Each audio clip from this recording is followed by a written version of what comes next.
Hello, good evening. Many thanks for joining us on Citi News Daily on Citi TV. My name is Pearl Akanya Ofori. Coming up, we'll hear why a former boss of the Volta River Authority says government got it all wrong when it's recommended a reduction in electricity tariff. We have the details of that story.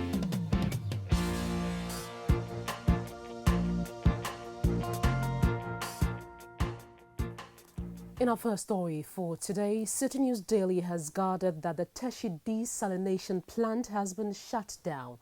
It is unclear why the plant, inaugurated in 2015, has been shut down. But information we are picking is that it has been shut down for about a month. The Teshie Desalination Plant was constructed to process seawater into potable water for use by consumers in Teshie, Nungwa and surrounding areas. You recall that Citi News Daily revealed that the Ghana Water Company Limited was running at a loss while operating the facility. The water company was making payment of 8 million cedis a month to financiers of the project, although it made only 2 million cedis supplying the treated water from the plant. Now to the details of our headline story. And a former boss of the Volta River Authority, Dr. Wereku Brobbey, has described as disappointing government's recommendation for a reduction in electricity tariff. The former VRA chief also believes government got it all wrong. Well, yesterday when the finance minister presented the budget, he announced a reduction in electricity tariff between 13 and 21%. But Dr. Wereku Brobbey is also the chief executive officer of the Ghana Institute of Public Policy Options. That's GIPO says the government should rather ensure that the cost of production is reduced.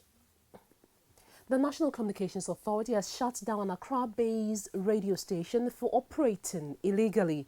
The radio station, that's Radio Dam, which was broadcasting on 104.9 FM, was being run from the living room of the operators at Dansoman.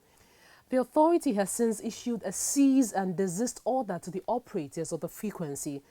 The action taken against Radio Dam comes at a time when the National Communications Authority has given indications that it is fully applying its laws to the operation of radio and television stations in the country. And if you would recall, in September this year, the NCAA imposed hefty fines and took actions against some FM stations that had violated its operational terms.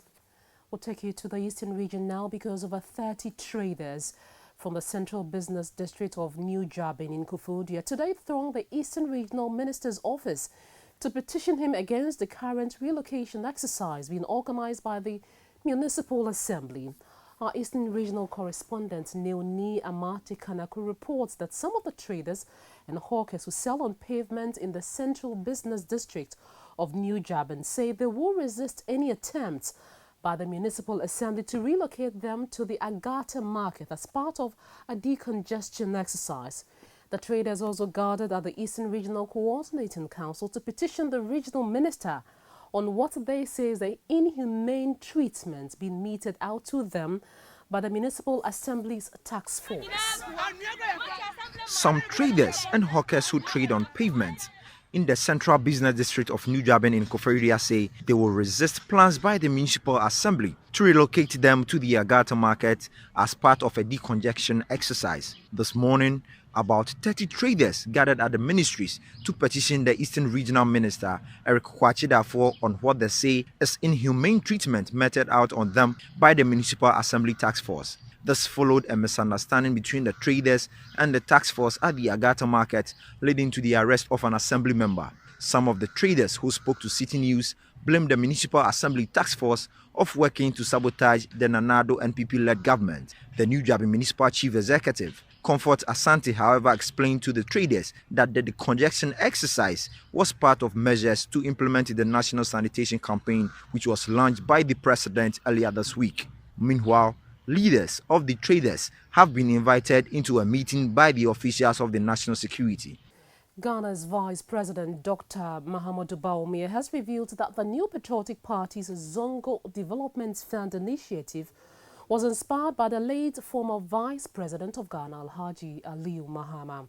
Dr. Bawumia says the late Vice President had Ghanaians living in the Zongos at heart and suggested a social intervention program to address their challenges.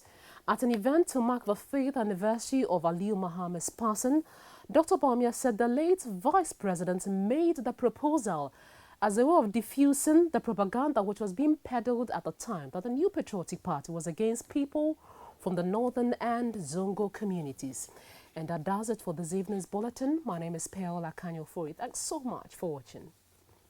Second Image International admissions in progress. Courses available include hairdressing, beauty therapy and fashion. Call us 10243 331 999. Evening and weekend classes are also available.